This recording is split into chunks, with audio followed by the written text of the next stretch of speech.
പിക്ക് and മിക്സിൻ്റെ പുതിയൊരു വീഡിയോയിലേക്ക് എല്ലാ പ്രിയ കൂട്ടുകാർക്കും സ്വാഗതം. എല്ലാ കൂട്ടുകാരും സുഖമായിരിക്കുന്നു എന്ന് വിശ്വസിക്കുന്നു. നമ്മളുടെ ഇന്നത്തെ വീഡിയോ എന്ന് പറയുന്നത് റവ വെച്ചിട്ടുള്ള കേക്കാണ്. ഈവനിങ്ങിൽ മക്കളൊക്കെ സ്കൂളിൽ വരുന്ന സമയത്ത് അവർക്ക് വേണ്ടിയിട്ടൊക്കെ തയ്യാറാക്കി കൊടുക്കാൻ പറ്റുന്ന നല്ലൊരു ടീ ടൈം സ്നാക്കും കൂടെയാണ്. അപ്പോൾ നിങ്ങൾ വീഡിയോ മുഴുവനായിട്ട് കാണുക, എന്നിട്ട് ട്രൈ ചെയ്ത് നോക്കുക. നിങ്ങളുടെ ഫീഡ്ബാക്ക് കമൻറ്റ് ബോക്സിലൂടെ എഴുതി അറിയിക്കുകയും ചെയ്യാം. അപ്പോൾ നമുക്ക് എങ്ങനെ കേക്ക് തയ്യാറാക്കാൻ നോക്കാം. അതിന് വേണ്ടിയിട്ട് 1 കപ്പ് റവ എടുത്തിട്ടുണ്ട്. 1 കപ്പ് പാലും 1/2 കപ്പ് പഞ്ചസാരയും കൂടെ നല്ലപോലെ മിക്സ് ചെയ്ത് കൊടുക്കാം. എല്ലാ ഇൻഗ്രീഡിയൻസിൻ്റെയും മെഷർമെൻറ്റ് ഞാൻ ഡിസ്ക്രിപ്ഷൻ ബോക്സിൽ കൊടുക്കാം, അതൊന്ന് ചെക്ക് ചെയ്ത് നോക്കാം. ഇത് നമ്മളെ പഞ്ചസാര പാലിലൊന്നും നല്ലപോലെ മിക്സായി വരുന്നതോളം നല്ലപോലെ തന്നെ മിക്സ് ചെയ്ത് കൊടുക്കുക. അതിനുശേഷം നമുക്കതൊരു 10 മിനിറ്റോളം റെസ്റ്റ് ചെയ്യാൻ വേണ്ടിയിട്ട് മാറ്റി വെക്കാം. അങ്ങനെ 10 മിനിറ്റ് കഴിയുമ്പോഴേക്കും നമ്മൾ റവ പാലിൽ നല്ലപോലെ സോക്കായി വന്നിട്ടുണ്ടാവും. ഇനി നമുക്കതിലേക്ക് ഓയിൽ ചേർത്ത് കൊടുക്കാം. 1/4 കപ്പ് ഓയിലാണ് ചേർത്ത് കൊടുത്തിട്ടുള്ളത്. പിന്നെ അതിലേക്ക് 1/4 കപ്പ് കണ്ടൻസ്ഡ് മിൽക്കും കൂടെ ചേർത്ത് കൊടുക്കാം. മധുരമൊക്കെ ഈ ഒരു മെഷർമെൻറ്റിൽ തന്നെ എടുക്കുക കേട്ടോ.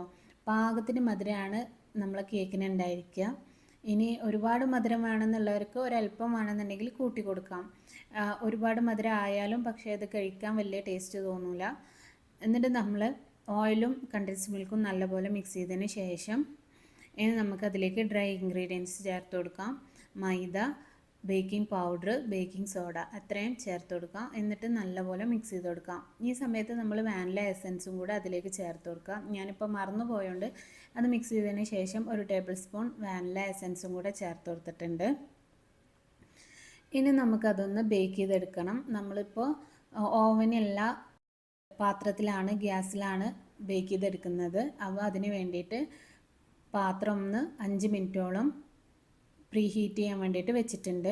ഇനി നമ്മൾ കേക്ക് തയ്യാറാക്കുന്ന പാത്രത്തിൽ ഓയിലൊന്ന് സ്പ്രെഡ് ചെയ്ത് കൊടുക്കാം. ഞാനിപ്പോൾ കേക്ക് ടിന്നിൻ്റെ ഒന്നല്ല, ഒരു പാത്രത്തിലാണ് ബേക്ക് ചെയ്തെടുക്കുന്നത്. എന്നിട്ട് ഓയിൽ സ്പ്രെഡ് ചെയ്തതിന് ശേഷം അതിൻ്റെ അടിവശത്ത് ഒരു ബട്ടർ പേപ്പറും കൂടെ വെച്ച് കൊടുത്തിട്ടുണ്ട്. എന്നിട്ട് നമ്മൾ ബാറ്റർ അതിൽ ഒഴിച്ചു കൊടുത്തു. ഇനി നമുക്ക് അതിൻ്റെ മുകളിലേക്കായിട്ട് ട്യൂട്ടി ഫ്രൂട്ടി ഇട്ട് കൊടുക്കാം. ഇങ്ങനെ ട്യൂട്ടി ഫ്രൂട്ടി ഇട്ട് കൊടുക്കുന്ന സമയത്ത് അതൊന്ന് മൈദയിൽ കോട്ട് ചെയ്തതിന് ശേഷം ഇട്ട് കൊടുക്കുക കേട്ടോ. ഞാനിപ്പോൾ ഡയറക്റ്റ് ഇട്ട് കൊടുത്തുകൊണ്ട് എൻ്റെ ട്യൂട്ടി ഫ്രൂട്ടി കുറച്ചൊക്കെ മാവിലേക്ക് ഇറങ്ങിപ്പോയിട്ട് നമ്മളെ കേക്കിൻ്റെ ഇടയിൽ കൂടെ ആയിരുന്നു. മുകളിൽ കുറച്ച് മാത്രമേ ഉണ്ടായിരുന്നുള്ളൂ.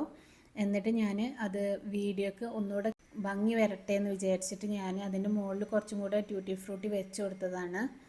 അപ്പോൾ നിങ്ങൾ ഇത് ഇട്ട് കൊടുക്കുന്ന സമയത്ത് മൈദയിലൊന്ന് കോട്ട് ചെയ്തതിന് ശേഷം ഇട്ട് കൊടുക്കുക. അങ്ങനെ നമ്മൾ 40 മിനിറ്റോളാണ്, കറക്റ്റ് 40 മിനിറ്റാണ് നമ്മൾ കേക്ക് ബേക്ക് ചെയ്തെടുത്തിട്ടുണ്ടായിരുന്നത്. അപ്പോഴേക്കും പാകത്തിന് വെന്ത് വന്നിട്ടുണ്ടായിരുന്നു. ഇനി നമുക്ക് അതൊന്ന് പാത്രത്തിൽ നിന്ന് ഡിമോൾഡ് ചെയ്തെടുക്കാം. ബട്ടർ പേപ്പറൊക്കെ ഒന്ന് റിമൂവ് ചെയ്ത് കൊടുത്തിട്ടുണ്ട്. നല്ല സോഫ്റ്റ് ആയിട്ടുള്ള കേക്കാണ്. റവ വെച്ചിട്ടുള്ള കേക്കാകുമ്പോൾ ആരും ഇനി അത് ഹാർഡാവും എന്നൊന്നും വിചാരിക്കേണ്ട. നല്ല സോഫ്റ്റാണ്, അതുപോലെ കഴിക്കാനും നല്ല ടേസ്റ്റാണ്. അത്യാവശ്യം നല്ല മധുരവും ഉണ്ടായിരുന്നു. അപ്പോൾ നിങ്ങൾ തീർച്ചയായിട്ടും ട്രൈ ചെയ്ത് നോക്കുക. പിന്നെ ബേക്ക് ചെയ്യുന്ന സമയത്ത് ലോ ഫ്ലെയിമിൽ വെച്ചിട്ട് തന്നെ ബേക്ക് ചെയ്യാൻ വേണ്ടിയിട്ട് ശ്രദ്ധിക്കുക. മീഡിയം ഫ്ലെയിമിലൊന്നും വെക്കണ്ട. നമ്മൾ പ്രീ ഹീറ്റ് ചെയ്തെടുക്കുന്ന സമയത്ത് പാനൊന്ന് മീഡിയം ഫ്ലെയിമിൽ വെച്ചിട്ട് 5 മിനിറ്റ് പ്രീ ഹീറ്റ് ചെയ്തതിന് ശേഷം പിന്നെ ലോ ഫ്ലെയിമിൽ വെച്ചിട്ട് 40 മിനിറ്റാണ് കുക്ക് ചെയ്തെടുത്തിട്ടുള്ളത്. കറക്റ്റ് കുക്കിംഗ് ടൈമൊക്കെയാണ്. അപ്പോൾ നിങ്ങൾ തീർച്ചയായിട്ടും ട്രൈ ചെയ്ത് നോക്കുക.